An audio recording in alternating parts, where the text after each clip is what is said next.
আসসালামু আলাইকুম। এটিএন বাংলা সংবাদে সবাইকে স্বাগত জানাচ্ছি। আমি চৈতি সরওয়ার। শুরুতেই জানিয়ে দেব বিআরবি কেবলস সংবাদ শিরোনাম। বঙ্গবন্ধুর ভাস্কর্য ভাঙচুরের সাথে জড়িতদের দৃষ্টান্তমূলক শাস্তি দাবি সরকারি কর্মকর্তাদের, কঠোর হাতে মোকাবেলার ঘোষণা।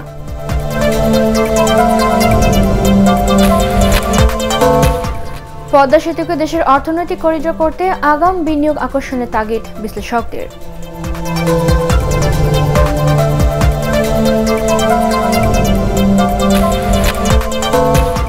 তথ্য প্রযুক্তি খাতে উন্নয়নের কারণে বাংলাদেশকে আর দরিদ্র দেশ বলার সুযোগ নেই বললেন সজীব ওয়াজেদ জয়।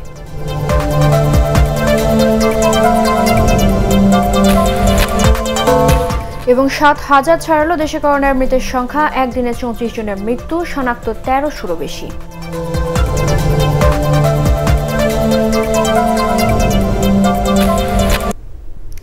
সংবাদে এছাড়াও থাকছে আবাসন কোম্পানি ইস্টার্ন ভিলেজের বিক্রয় কার্যক্রম শুরুর খবর।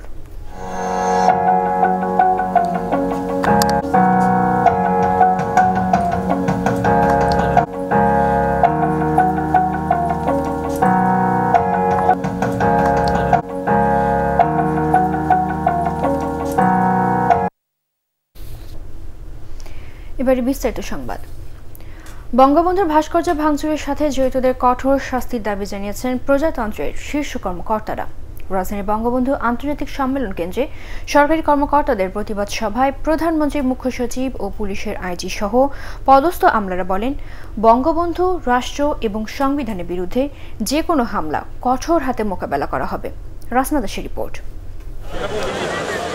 কুষ্টিয়ায় বঙ্গবন্ধু শেখ মুজিবুর রহমানের ভাস্কর্য ভাঙার প্রতিবাদে বিসিএস অল ক্যাডার্স অ্যাসোসিয়েশন প্রতিবাদ সভার আয়োজন করে। সভায় বক্তারা বলেন, জাতির পিতার নির্মাণাধীন ভাস্কর্য স্বাধীনতা বিরোধী চক্র পরিকল্পিতভাবে ভাঙচুর করেছে।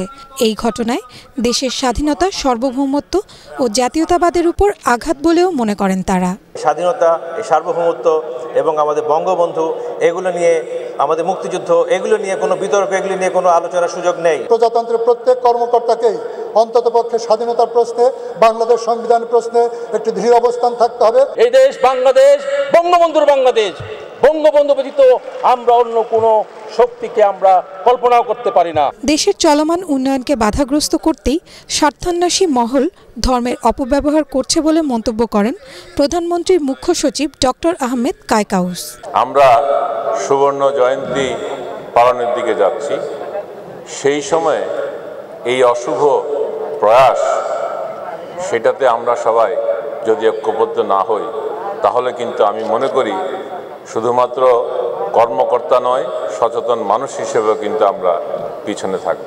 পুলিশ মহাপরিদর্শক ডক্টর বেনজির আহমেদ বলেন, একটি মহল ভাস্কর্য ইস্যুকে কেন্দ্র করে দেশে অস্থিতিশীল পরিস্থিতি সৃষ্টির পায়তারা করছে। অসাম্প্রদায়িক বাংলাদেশে উগ্র সাম্প্রদায়িকতার কোনো ঠাঁই হবে না বলেও হুঁশিয়ারি করেন তিনি। বঙ্গবন্ধু এই দেশ দিয়েছেন আমাদেরকে, পতাকা দিয়েছেন, মানচিত্র দিয়েছেন, তার উপরে হামলা, সংবিধানের উপর হামলা। রাষ্ট্র মহাপরাক্রমশালী, রাষ্ট্রের বিরুদ্ধাচরণ করার দুঃসাহস দেখাবেন না। আলোচকরা বলেন, জাতির জনকের প্রশ্নে আপোষ করার কোনো সুযোগ নেই, তাই বঙ্গবন্ধুর সম্মান অক্ষুণ্ণ রাখতে সবাইকে সোচ্চার হবার আহ্বান জানায় তারা। যদি এই ধরনের কেউকে আমি আইডেন্টিফাই করতে পারি, তাহলে তাকে আমি কোনো সেবা দিব না। রাসনা দাস, এটিএন বাংলা, ঢাকা। পদ্মা সেতুকে দেশের অর্থনৈতিক করিডোর করতে আগাম বিনিয়োগ আকর্ষণের তাগিদ দিয়েছেন অর্থনৈতিক বিশ্লেষকরা। তারা বলছেন, শুরু থেকেই সেতুর সুফল পেতে দেশের দক্ষিণ পশ্চিমাঞ্চলে দ্রুত অর্থনৈতিক অঞ্চল প্রতিষ্ঠা করতে হবে। সেখানে শিল্পায়নে গ্যাস, বিদ্যুৎ সহ প্রয়োজনীয় অবকাঠামো এখন থেকেই গড়ে তোলার পরামর্শ দেন তারা। একরামুল হক সায়ামের রিপোর্ট। চালু হলে পদ্মা সেতুতে দৈনিক গড়ে ২৪,০০০ যানবাহন চলাচল করবে। ঢাকার সাথে সরাসরি যোগাযোগ স্থাপিত হবে দক্ষিণের ২১টি জেলার। যাতায়াত ও ব্যবসা বাণিজ্যের পরিসর বাড়ার সঙ্গে সঙ্গে বাড়বে জাতীয় ও আঞ্চলিক প্রবৃদ্ধি। বিশেষজ্ঞরা বলছেন, পদ্মা সেতুর মাধ্যমে ওই অঞ্চলে কৃষি ও প্রক্রিয়াজাতকরণ শিল্পের ব্যাপক সম্ভাবনা তৈরি হয়েছে। বাড়বে মজুরি ও জমির দামও। তবে এসব কতটা ফলপ্রসূ হবে তা নির্ভর করবে আগাম ব্যবস্থাপনার উপর। এটাকে কেবলমাত্র একটা ট্রান্সপোর্ট করিডোর হিসেবে চিন্তা না করে আমাদের এটাকে একটা অর্থনৈতিক করিডোর, ইকোনমিক করিডোর হিসেবে চিন্তা করতে হবে।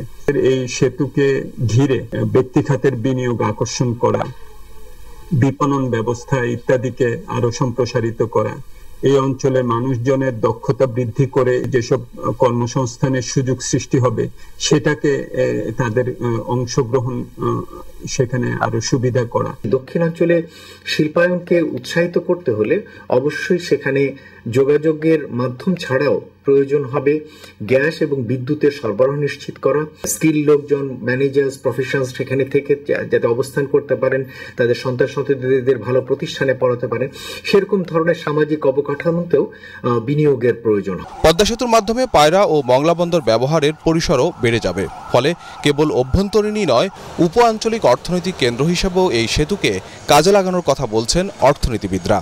এটার মাধ্যমে কেবলমাত্র বাংলাদেশ না, আমাদের যে ভুটান, ভারত এবং নেপালের সাথেও যে আমাদের এখন সমান্তরাল বিভিন্ন উদ্যোগগুলি চলছে এবং অর্থনৈতিক যে প্রোডাকশন নেটওয়ার্ক গড়ে তোলা, ভ্যালু চেইন গড়ে তোলা, এই উপ অঞ্চলের যেসব সুযোগ সুবিধা ব্যবসা বাণিজ্য বিনিয়োগের, এটাও কিন্তু আমরা কাজে লাগাতে পারবো পদ্মা সেতুকে ব্যবহার করে। দক্ষিণাঞ্চল কেন্দ্রিক যে স্পেশাল ইকোনমিক জোন রয়েছে, 7টি স্পেশাল ইকোনমিক জোনে প্রায় 2700 একর জমি বরাদ্দ করা হয়েছে। বিশেষ গুরুত্ব দিয়ে জরুরি ভিত্তিতে অন্তত একটি বা দুটি স্পেশাল ইকোনমিক জোনের কার্যক্রম দ্রুত গতিতে নিয়ে যাওয়া, যাতে এই সমস্ত জোনগুলো তৈরি হলে দেশি এবং বিদেশি উদ্যোক্তারা সেখানে যাতে বিনিয়োগের আগ্রহ দেখান এবং সেখানে যাতে বিনিয়োগ সৃষ্টি হয়। তারা বলছেন পদ্মা সেতুতে বিনিয়োগ করা অর্থের সুফল পেতে যৌক্তিক টোল নির্ধারণ সহ সার্বিক ব্যবস্থাপনায় এখনই মহাপরিকল্পনা নেওয়া উচিত। ইকরামুল হক সায়েম, এটিএন বাংলা, ঢাকা। আগামী বছর বাংলাদেশ 5G সুবিধা পাবে বলে জানিয়েছেন প্রধানমন্ত্রীর তথ্য ও যোগাযোগ প্রযুক্তি উপদেষ্টা সজীব ওয়াজেদ জয়। ডিজিটাল বাংলাদেশ উপলক্ষে আয়োজিত অনলাইন অনুষ্ঠানে তিনি বলেন, তথ্য প্রযুক্তি খাতে উন্নয়নের কারণে বাংলাদেশকে এখন আর দরিদ্র দেশ বলার সুযোগ নেই। রিপোর্ট করছেন মনির হোসেন তপু। চতুর্থ ডিজিটাল বাংলাদেশ দিবস উপলক্ষে ডিজিটাল বাংলাদেশের এগিয়ে যাওয়ার 12 বছর শীর্ষক ওয়েবিনারের আয়োজন।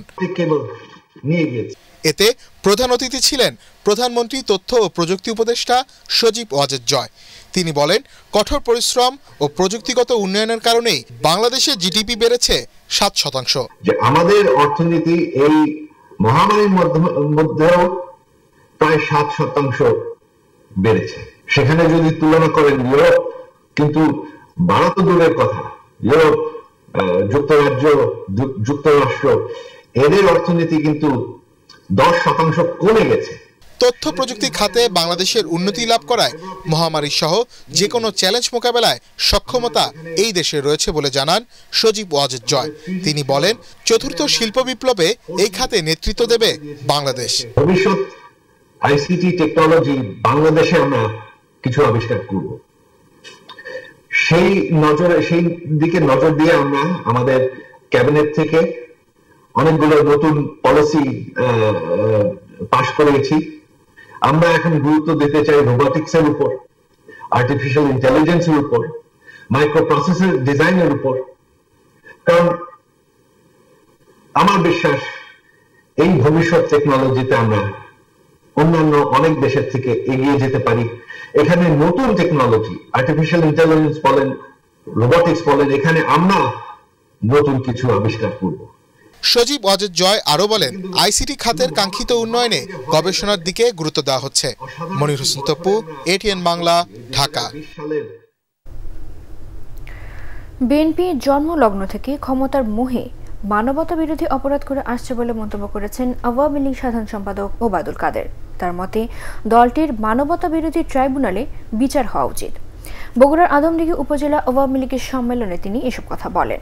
এদিকে রাজধানীতে সাংবাদিকদের সাথে আলাপকালে পদ্মা সেতু নিয়ে বিএনপির নীরবতা নিয়ে প্রশ্ন তোলেন তথ্যমন্ত্রী ডক্টর হাসান মাহমুদ। আবেল মাহমুদের রিপোর্ট।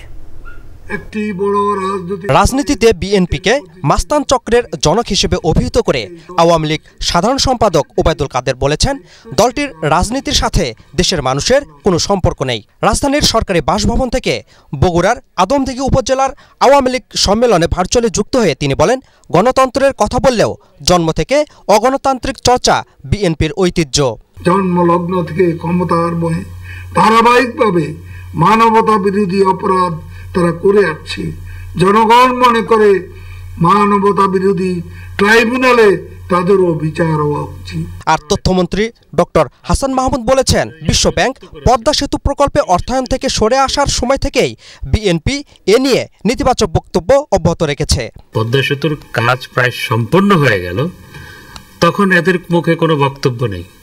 এতে মনে হচ্ছে পদ্মা সেতু হয়ে যাওয়াতে তারা লজ্জা পেয়েছেন। বেগম খালেদা জিয়া আরো যুক্ত করেছিলেন, এই সেতুর উপর দিয়ে কেউ যাবেন না, তার আগে এই সেতুর উপর দিয়ে যাবেন না, সেতুর নিচ দিয়ে যাবেন। এটি হচ্ছে জনগণের প্রশ্ন। এদিকে ধর্ম ব্যবসায়ীরা বঙ্গবন্ধুর ভাস্কর্য নিয়ে জনগণের কাছে ভুল ব্যাখ্যা দিচ্ছে বলে অভিযোগ করেছেন আওয়ামী লীগের যুগ্ম সাধারণ সম্পাদক মাহবুবুল আলম হানিফ। তাদের হলো সবচেয়ে পিয়ারে পাকিস্তান, সেই পাকিস্তানের যে ভাস্কর্য আছে, কায়দাতে মোহাম্মদ আলী জিন্নাহ, বেইজির ভুট্টোর ভাস্কর্য আছে, এই সমস্ত দ্বারা ধর্ম ব্যবসায়ীদেরকে এখন সরকারের বিরুদ্ধে অপপ্রচার চালিয়ে অবজ্ঞা দিয়ে এই দেশের সহজ সরল ধর্মপ্রাণ মানুষকে বিভ্রান্ত করার চেষ্টা করছেন। রাজধানীতে দলীয় কার্যালয়ে শ্রমিক লীগের বর্ধিত সভায় বিএনপির রাজনীতির কঠোর সমালোচনা করেন তিনি। Apple Mahmud, ATN Bangla, Dhaka. দুর্নীতি ও দুঃশাসন আড়াল করতেই সরকার নানাভাবে উস্কানি দিয়ে রাজনৈতিক পরিস্থিতি ঘোলা করার চেষ্টা করছে বলে অভিযোগ করেছেন বিএনপি নেতারা। নয়াপল্টনে দলের কেন্দ্রীয় কার্যালয়ে আলাদা অনুষ্ঠানে তারা দাবি করেন, জনগণ সরকার পতনের আন্দোলনের প্রস্তুতি নিচ্ছে। সুচিকিৎসা নিশ্চিত না করে সরকার বিএনপি চেয়ারপারসন বেগম খালেদা জিয়াকে গৃহবন্দী করে রেখেছে বলেও অভিযোগ করেন তারা। আরও জানাচ্ছেন মইনুল হাসান। করোনা আক্রান্ত দলের সিনিয়র নেতাদের রোগ মুক্তি কামনায় কেন্দ্রীয় কার্যালয়ে দোয়া মাহফিলের আয়োজন করে জাতীয়তাবাদী শ্রমিক দল। স্থায়ী কমিটির সদস্য গয়েশ্বর চন্দ্র রায় বলেন, সরকার প্রধান সহ মন্ত্রীরা নিজেরা নিরাপত্তা চাদরের মধ্যে থাকলেও জীবন জীবিকার কথা বলে করোনা মহামারীর মধ্যে সবকিছু খুলে দিয়ে সাধারণ মানুষকে মৃত্যু ঝুঁকিতে ঠেলে দিয়েছে।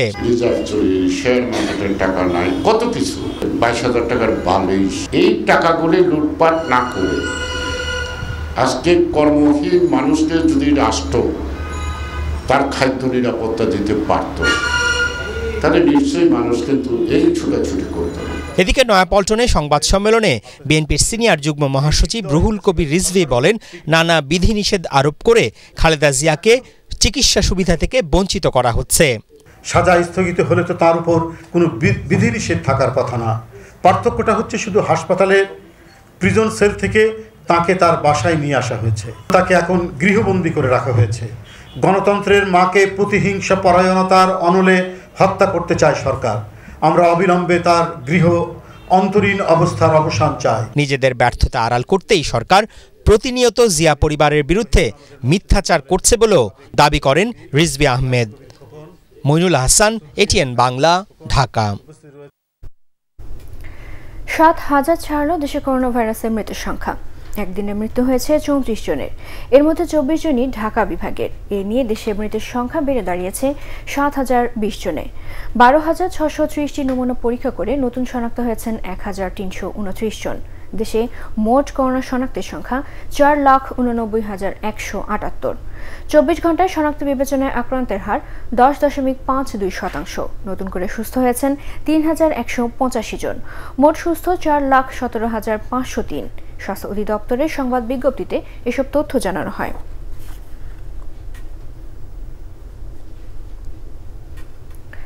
করোনার দ্বিতীয় ঢেউয়ের ক্ষতি মোকাবেলায় প্রয়োজনে সরকার নতুন প্রণোদনা প্যাকেজের পরিকল্পনা করবে বলে জানিয়েছেন বাণিজ্য মন্ত্রী টিপু মুন্সি। তিনি বলেন, এতে প্রণোদনার আওতা এবং ঋণ পরিশোধের সময় বাড়ানো হতে পারে। বিজিএমই এর গো হিউম্যান গো গ্রিন প্রকল্পের উদ্বোধনী অনুষ্ঠানে ভার্চুয়ালি যুক্ত হয়ে তিনি এসব কথা বলেন। আরও জানাচ্ছেন শারফুল আলম। বৈশ্বিক করোনা মহামারীর মধ্যেও দেশের রপ্তানিমুখী পোশাক শিল্প এগিয়ে যাচ্ছে। করোনার প্রথম ধাক্কা সামলে ইউরোপ, আমেরিকা সহ বিভিন্ন বাজারে পোশাক রপ্তানি হচ্ছে। রপ্তানি প্রবৃদ্ধি কমলেও এ খাতের টেকসই উন্নয়নে সরকারের সহযোগিতায় স্বাস্থ্যবিধি মেনে পোশাক উৎপাদন অব্যাহত রয়েছে। পোশাক কর্মীদের উন্নত শিক্ষা, রপ্তানিতে দেশের ইতিহাস ও ঐতিহ্য তুলে ধরা সহ নতুন করে 7টি প্রতিশ্রুতি বাস্তবায়নে কাজ শুরু করেছে বিজিএমইএ। যদিও মেশিন ও রোবটের ব্যবহারে চতুর্থ শিল্প বিপ্লব এ খাতকে ঝুঁকিতে ফেলতে পারে বলে মনে করছেন নীতি নির্ধারকরা। 10টা টেকনোলজি কিন্তু নেক্সট ওয়ার্ল্ডকে আপনার রুল করবে এবং 3 ওয়ে মার্জার হবে, একটা বায়োলজিক্যাল, একটা ডিজিটাল এবং একটা ফিজিক্যাল। আমরা হিসাব করে দেখছি যে 53 লাখ মানে প্রফেশনালকে আপনার শিফট করতে হবে তাদের প্রফেশন। পরিবর্তিত চাহিদার সাথে মিল রেখে আমাদের পোশাক শিল্প খাত উৎপাদন ব্যবস্থায় উদ্ভাবনী সক্ষমতার প্রয়োজনীয়তা উপলব্ধি করেছে। পোশাক শিল্পের প্রতিযোগী সক্ষমতা বাড়ানোর জন্য বিজিএমএ কারখানাগুলোর জন্য উৎপাদনশীলতা, উদ্ভাবনী সক্ষমতার বিকাশ এবং পেশাগত নিরাপত্তা এবং স্বাস্থ্য বিষয়ক একটি কেন্দ্র স্থাপনের উদ্যোগ গ্রহণ করা হয়েছে। করোনায় সরকারের দেয়া প্রণোদনা প্যাকেজের অর্থ সহায়তার কারণেই পোশাক শিল্প এগিয়ে যাচ্ছে। প্রয়োজন হলে করোনার দ্বিতীয় ঢেউ মোকাবেলায় নতুন করে আবারও সিদ্ধান্ত আসতে পারে বললেন বাণিজ্য মন্ত্রী। শুধুমাত্র একবার দিয়ে যে শেষ হয়ে যাবে বা দিতে হবে বা দিতে হবে না, সবকিছু নির্ভর করছে সামনের দিনগুলো কেমন হয়। তো গভর্নমেন্ট মন খোলা নিয়েই বসে আছে, প্রয়োজন হলে অবশ্যই আরো স্টিমুলাস প্যাকেজ বা প্রণোদনা প্যাকেজটার ব্যাপারে চিন্তা করবে। সরকারের নেওয়া সময়োপযোগী সিদ্ধান্তের কারণেই করোনার মধ্যেও দেশের অর্থনীতি ঘুরে দাঁড়াচ্ছে বলে জানান ব্যবসায়ী নেতারা। শরফুল আলম, এটিএন বাংলা, ঢাকা। প্রতি মাসে শিক্ষার্থীদের বেতন প্রায় ২,০০০ টাকা, আর ভর্তি বাবদ ১০ থেকে ১২,০০০ টাকা নেওয়া হচ্ছে রাজধানী বাড্ডার সিরাজ মিয়া মেমোরিয়াল মডেল স্কুলে। রাজুকের বরাদ্দ করা জমিতে স্কুল খুলে বাণিজ্য করার অভিযোগ উঠেছে আলোচিত গোল্ডেন মনিরের বিরুদ্ধে। এতদিন ভয়ে মুখ খোলেননি অভিভাবকরাও। মনির হোসেন তপুর আরও একটি রিপোর্ট। ২০০৫ সালে মেরুল বাড্ডার ডিআইটি প্রজেক্টে আলোচিত গোল্ডেন মনিরের বাবার নামে প্রতিষ্ঠা করা হয় সিরাজ মিয়া মেমোরিয়াল স্কুল। ১৫ কাঠা জমি মাত্র ৭৫০ টাকায় বরাদ্দ দেয় রাজুক। মূলত স্কুলের জন্য এই ছাড় দেওয়া হলেও একে ব্যবসা প্রতিষ্ঠান হিসাবে পরিচালনা করেন গোল্ডেন মনির ও তার সহযোগীরা। প্রায় ১২০০ শিক্ষার্থী লেখাপড়া করছে এই স্কুলটিতে। সরকারের স্বীকৃতি থাকলেও নিজেদের মতো করেই চালানো হচ্ছে প্রতিষ্ঠানটি। করোনার কারণে স্কুল বন্ধ থাকলেও শিক্ষার্থীদের কাছ থেকে নেওয়া হচ্ছে প্রতি মাসে বেতন বাবদ ১৮৭৫ টাকা। শুধু তাই নয়, প্রথম শ্রেণী থেকে দশম শ্রেণী পর্যন্ত বেতনও একই। ওল্ড স্টুডেন্ট যেটা সেটা সর্বোচ্চ হয়তো বা আপনার ৫,৫০০ থেকে ৬,০০০ টাকা হতে পারে, এর বেশি না। ১০-১২,০০০ টাকার উপরে যে নেন সেই টাকাটা কিসের? এটা তো বেতন সহ নেই, আমরা তো জানুয়ারি মাসের বেতন নিয়ে এই করতে আছি। সরকার নির্ধারিত যে ফি, সেই নির্ধারিত ফি এর বেশি আমরা নেই না। ভর্তি নীতিমালাও মানছে না স্কুলটি। বেসরকারি স্কুলে ভর্তির জন্য সর্বোচ্চ ফি ৮,০০০ টাকা বেঁধে দেওয়া হলেও নেওয়া হচ্ছে ১০ থেকে ১২,০০০ টাকা। ১৫ বছর ধরে এমন অবস্থা চললেও কেউ অভিযোগ করার সাহস পায়নি গোল্ডেন মনিরের দাপটের কারণে। দেখছেন রুমটিতে তালা দেওয়া, এটি এই শিক্ষা প্রতিষ্ঠানের হিসাব কক্ষ। কিছুক্ষণ আগে এই হিসাব রক্ষকের সাথে আমরা কথা বলেছি, তাকে বলেছিলাম এই স্কুলে বেতন বাবদ এবং ভর্তি বাবদ যে টাকা শিক্ষার্থীদের কাছ থেকে নেওয়া হয় সেই রিসিপ্টগুলো দেখানোর জন্য। পরবর্তীতে তিনি এই রুমটি তালা দিয়ে সরে পড়েন এখান থেকে। তবে স্কুলের টাকা আদায়ের রসিদে সত্যতা মিলে অভিযোগের। পরে ম্যানেজ করার চেষ্টাও চলে সংবাদ প্রচার বন্ধে।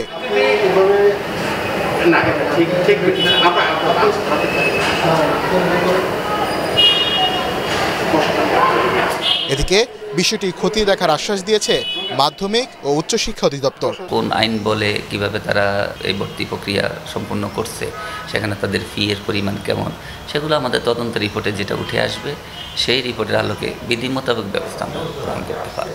শুধু আশ্বাস নয়, এই অনিয়মের বিরুদ্ধে ব্যবস্থা নেওয়ার দাবি অভিভাবকদের। মনির হোসেন তপু, এটিএন বাংলা, ঢাকা। নানা অনিয়ম ও অব্যবস্থাপনার কারণে বিভিন্ন আবাসন প্রকল্পের উপর মানুষের আস্থা হারিয়ে যাচ্ছে উল্লেখ করে নতুন কোম্পানিগুলোকে দায়িত্বশীল হওয়ার আহ্বান জানিয়েছেন এটিএন বাংলা ও এটিএন নিউজের চেয়ারম্যান ডক্টর মাহফুজুর রহমান। আবাসন কোম্পানি ইস্টার্ন ভিলেজের বিক্রয় কার্যক্রমের উদ্বোধনী অনুষ্ঠানে তিনি এই আহ্বান জানান। আরও জানাচ্ছেন শফিকুল ইসলাম শামীম। অনেক শুভকামনা ইস্টার্ন বে লিমিটেডের জন্য। ঢাকা মাওয়া সড়কে ইস্টার্ন বে লিমিটেডের ইস্টার্ন ভিলেজের বিক্রয় কার্যক্রম শুরু হয়েছে আনুষ্ঠানিকভাবে।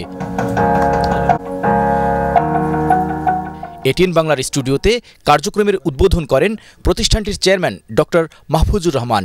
আবাসন খাতে মানুষ যাতে ভরসা পায় সে বিষয়ে কোম্পানিগুলোকে আরও দায়িত্বশীল ভূমিকা রাখার পরামর্শ দেন তিনি। অতীতে লোকজনের যে মিডল ইস্ট বা ইউরোপ আমেরিকার লোকদের যে একটা ধারণা হয়ে গেছে যে বাংলাদেশের বেশিরভাগ ল্যান্ড যারা ব্যবসা করতে আসছে বেশিরভাগই চিট করে। এই জিনিসটা যাতে না হয় আপনারা চেষ্টা করবেন, যেটুক বিক্রি করতে পারবেন সেটুকুই বিক্রি করবেন, লোককে বেশি হোপ দেবেন না, যাতে পরবর্তীকালে দেখা গেল যে আপনার হোপ দিলেন একরকম করতে পারলেন না, সেটাও একটা বড় জিনিস। এটা যাতে না হয়, তাহলে দেখবেন যে আমার মনে হয় ইনশাল্লাহ খুব শীঘ্রই আপনারা করতে সাকসেসফুল হয়ে যেতে পারেন। ইস্টার্ন বে লিমিটেডের চেয়ারম্যান জানান, মনোরম পরিবেশে আধুনিক সুযোগ সুবিধা রেখেই গড়ে তোলা হবে ইস্টার্ন ভিলেজ। আমরা যেখানে আমাদের কাঙ্ক্ষিত আবাসন নিয়ে ভাবছি তাদের জন্য সময়ের শ্রেষ্ঠ ঠিকানা হতে পারে ইস্টার্ন বে লিমিটেড এই ইস্টার্ন ভিলেজ প্রকল্পটি। অনুষ্ঠানে ইস্টার্ন ভিলেজ কর্তৃপক্ষ জানান, এককালীন মূল্য পরিশোধের পাশাপাশি গ্রাহকরা কিস্তিতে প্লট কেনারও সুযোগ পাবেন। নাগরিক সুবিধা সম্বলিত একটি। শফিকুল ইসলাম শামীম, এটিএন বাংলা, ঢাকা। অবকাঠামোমুক্ত। আগামী সংসদ অধিবেশনে আইন পাশ হলে 26শে মার্চ রাজাকারদের প্রথম তালিকা প্রকাশ করা হবে বলে জানিয়েছেন মুক্তিযুদ্ধ বিষয়ক মন্ত্রী আ.ক.ম মোজাম্মেল হক। জাতীয় প্রেস ক্লাবে বঙ্গবন্ধুর 7ই মার্চের ভাষণ ও স্বাধীন বাংলা বেতার কেন্দ্র বইয়ের মোড়ক উন্মোচন অনুষ্ঠানে একথা জানান তিনি। বুদ্ধিজীবীদের সংজ্ঞা নির্ধারণের কাজও জোরে সোরে চলছে বলেও জানান মন্ত্রী।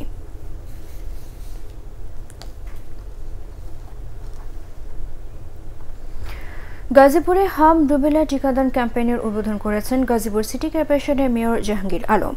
দুপুরে শহরের বঙ্গতাজ অডিটোরিয়ামে এই কর্মসূচির উদ্বোধন করেন তিনি। এর আগে প্রেস ব্রিফিংয়ের আয়োজন করে সিটি কর্পোরেশন। জেলা civil surgeon doctor Mohammad Khairuzzaman, city কর্পোরেশনের আঞ্চলিক কর্মকর্তা S M. Sohrab Hossain, health officer doctor Mohammad Rahmatullah এতে অন্যান্যের মধ্যে বক্তব্য রাখেন। করোনা চিকিৎসার বিল নিয়ে বেসরকারি হাসপাতালগুলো রীতিমতো ডাকাতি করছে বলে অভিযোগ করেছেন গণস্বাস্থ্য কেন্দ্রের প্রতিষ্ঠাতা ডক্টর জাফরুল্লাহ চৌধুরী। এটিএন বাংলার এফডিসি স্টুডিওতে ডিবেট ফর ডেমোক্রেসির বিতর্ক প্রতিযোগিতায় তিনি এই অভিযোগ করেন। এ সময় ডিবেট ফর ডেমোক্রেসির চেয়ারম্যান হাসান আহমেদ চৌধুরী কিরণ বলেন, বেসরকারি হাসপাতালগুলো লাগাম টানতে স্বাস্থ্য মন্ত্রণালয়ের তদারকি প্রয়োজন। শফিকুল ইসলাম শামীমের আরও একটি রিপোর্ট। করোনার দ্বিতীয় ঢেউ মোকাবেলা করতে সরকারি উদ্যোগের পাশাপাশি গণমাধ্যমও প্রচারণা চালাচ্ছে জোরালোভাবে। এরপরও কমছে না সংক্রমণের হার। এমন প্রেক্ষাপটে এটিএন বাংলার এফডিসি স্টুডিওতে করোনার দ্বিতীয় ঢেউ নিয়ে আয়োজন করা হয় এ ছায়া সংসদের। পিসিআর ল্যাবগুলো আমরা পৌঁছাতে পারিনি, ব্যয়বহুল এবং সময় স্বল্পতার কারণে। 4টি হাসপাতাল ঘুরে 10 লক্ষ টাকার বিনিময়ে আমাদের 2টি লাশ বুঝিয়ে দেওয়া হলো। আপনি যদি নিজে সুস্থ না থাকেন তাহলে আপনি পাশের আপনার বাবা মা ভাই বোন বন্ধু কাউকে কোনো কাজে আসতে পারবেন না। সেই জন্য সবার আগে নিজে সুস্থ থাকবেন। অনুষ্ঠানে প্রধান অতিথি ডক্টর জাফরুল্লাহ চৌধুরী হাসপাতালের বিল নির্ধারণ করে দেওয়ার জন্য সরকারের প্রতি আহ্বান জানান। বেসরকারি হাসপাতালগুলোকে নিয়ন্ত্রণ করতে সরকারের হস্তক্ষেপ দরকার বলেও মন্তব্য করেন তিনি। যা চলছে আজকে প্রাইভেট হসপিটালে এটা কোনো ক্রমেই গ্রহণযোগ্য না। এটাকে যেটা বলছে কোনো ক্রমে সরকারকে এখনই এইসবের দর ঠিক করে দেওয়া সরকারের দায়িত্বের মধ্যে পড়ে বলে আমি মনে করি। অনুষ্ঠানে ডিবেট ফর ডেমোক্রেসির চেয়ারম্যান হাসান আহমেদ চৌধুরী কিরণ বলেন, দেশের বেসরকারি হাসপাতালগুলোর ব্যয় কমানো না গেলে অনেকেই স্বাস্থ্যসেবা থেকে বঞ্চিত হবেন। স্বাস্থ্য খাতের দুর্নীতি বন্ধে আরও কার্যকর ভূমিকা রাখার জন্য সরকারের প্রতি আহ্বান জানান তিনি। বাংলাদেশ করোনা মোকাবেলা করবার জন্য, করোনা দ্বিতীয় ঢেউ মোকাবেলা করবার জন্য যথেষ্ট পরিমাণে তারা ফাইট দিয়ে যাচ্ছে। এখন দরকার জনগণের সচেতনতা। সরকারের যে কর্তৃপক্ষ রয়েছে সেই কর্তৃপক্ষগুলোর দায়িত্বশীল ভূমিকা, সরকারি হাসপাতালগুলোর যে চিকিৎসা ব্যবস্থা রয়েছে চিকিৎসা ব্যবস্থা আর একটু জোরদার করা, আর বেসরকারি হাসপাতালগুলোর যে বিলের লাগাম সেটা আমাদের টেনে ধরা। প্রতিযোগিতায় সরকারি দল BGMEA university of fashion and টেকনোলজিকে হারিয়ে Bangladesh university of business and টেকনোলজির বিতার্কিকরা জয়লাভ করেন। শফিকুল ইসলাম শামীম, এটিএন বাংলা, ঢাকা। এবারে আল আরাফা ইসলামী ব্যাংক অর্থ সংবাদ।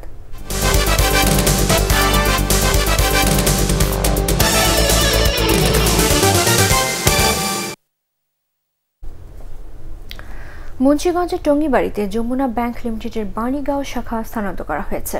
বালিগাঁও বাজারের বালিগাঁও গার্ডেন সিটিতে প্রধান অতিথি হিসেবে শাখার উদ্বোধন করেন যমুনা ব্যাংক ফাউন্ডেশনের চেয়ারম্যান নূর মোহাম্মদ। ব্যাংকের ব্যবস্থাপনা পরিচালক ও প্রধান নির্বাহী কর্মকর্তা মির্জা ইলিয়াস উদ্দিন আহমেদ, প্রধান কার্যালয় এবং স্থানীয় শাখার ঊর্ধ্বতন কর্মকর্তা সহ স্থানীয় গণ্যমান্য ব্যক্তিরা এ সময় উপস্থিত ছিলেন। পরে নূর মোহাম্মদ ট্রাস্টের উদ্যোগে মীর কাদিম পৌরসভার গোয়াল ঘূর্ণি গ্রামে ট্রাস্টের প্রতিষ্ঠাতা ও ফাউন্ডেশনের চেয়ারম্যান শীতার্তদের মধ্যে কম্বল বিতরণ করেন। এবারে মিল্ক ভিটা আন্তর্জাতিক সংবাদ।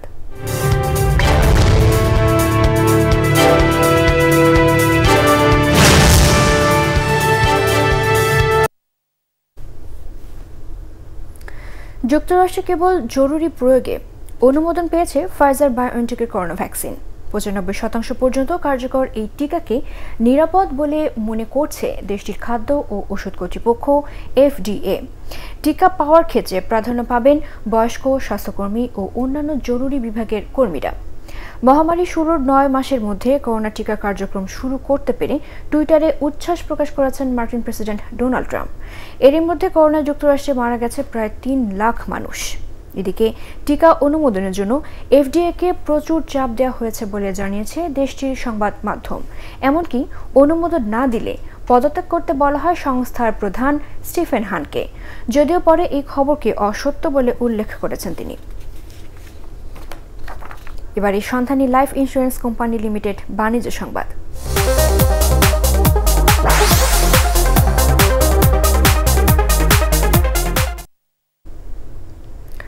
চট্টগ্রামে ইউনিয়ন ব্যাংক লিমিটেডের সীতাকুণ্ড উপশাখার উদ্বোধন করা হয়েছে। রাজধানীতে ব্যাংকের প্রধান কার্যালয় থেকে ভিডিও কনফারেন্সে এই উপশাখার উদ্বোধন করেন ব্যাংকের ব্যবস্থাপনা পরিচালক ABM মোকাম্মেল হক চৌধুরী। ব্যাংকের উপব্যবস্থাপনা পরিচালক নজরুল ইসলাম, চট্টগ্রাম বিভাগের ট্যুরিস্ট পুলিশের অতিরিক্ত ডিআইজি মোহাম্মদ মুসলিম, সীতাকুণ্ড সার্কেলের অতিরিক্ত পুলিশ সুপার আশরাফুল করিম, স্থানীয় উপজেলা পরিষদের সাবেক চেয়ারম্যান আব্দুল্লাহ আল বাকির ভূঁইয়া এ সময় উপস্থিত ছিলেন। পরে ব্যাংকের সাফল্য কামনায় দোয়া মাহফিলের আয়োজন করা হয়।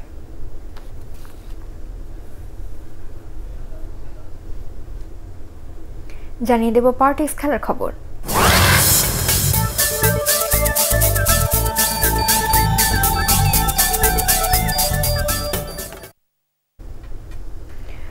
করোনা ভাইরাসে আক্রান্ত হয়েছেন জাতীয় ফুটবল দলের অধিনায়ক জামাল ভূঁইয়া। বর্তমানে আইসোলেশনে আছেন তিনি।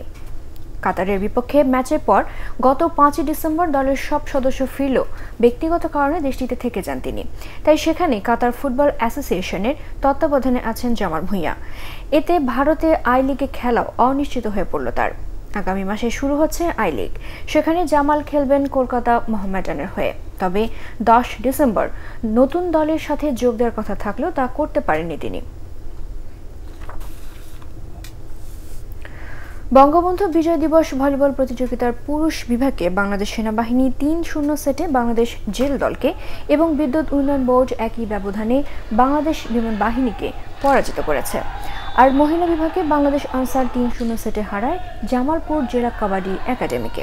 এর আগে পল্টনের শহীদ নূর হোসেন জাতীয় ভলিবল স্টেডিয়ামে প্রতিযোগিতার উদ্বোধনী অনুষ্ঠানে বাণিজ্য সচিব ডক্টর মোহাম্মদ জাফর উদ্দিন, ফেডারেশনের সাধারণ সম্পাদক আশিকুর রহমান মিকু উপস্থিত ছিলেন। মুজিব শতবর্ষ জাতীয় টেনিস টুর্নামেন্টে পুরুষ এককে অমল রায় এবং মহিলা এককে চ্যাম্পিয়ন হয়েছেন সুস্মিতা সেন। জাতীয় ক্রীড়া পরিষদে বিজয়ী এবং বিজিতদের হাতে পুরস্কার তুলে দেওয়া হয়। টেনিস ফেডারেশনের সহসভাপতি মোহাম্মদ আলী দিন, সাধারণ সম্পাদক মাসুদ করিম, ওয়ালটনের নির্বাহী পরিচালক FM ইকবাল বিন আনোয়ার এ সময় উপস্থিত ছিলেন।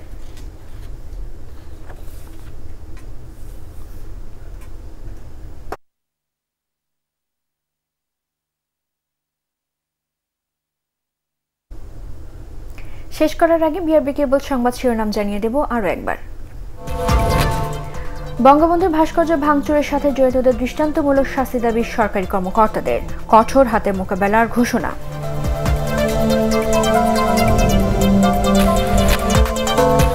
পদ্মা সেতুকে দেশের অর্থনৈতিক করিডোর করতে আগাম বিনিয়োগ আকর্ষণের তাগিদ বিশ্লেষকদের।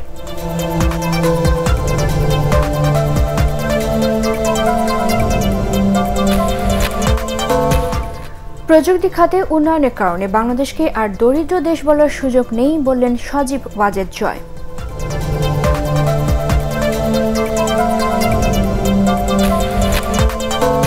এবং 7,000 ছাড়াও দেশে করোনার মৃতের সংখ্যা, একদিনে 34 জনের মৃত্যু, শনাক্ত 1300-ও বেশি।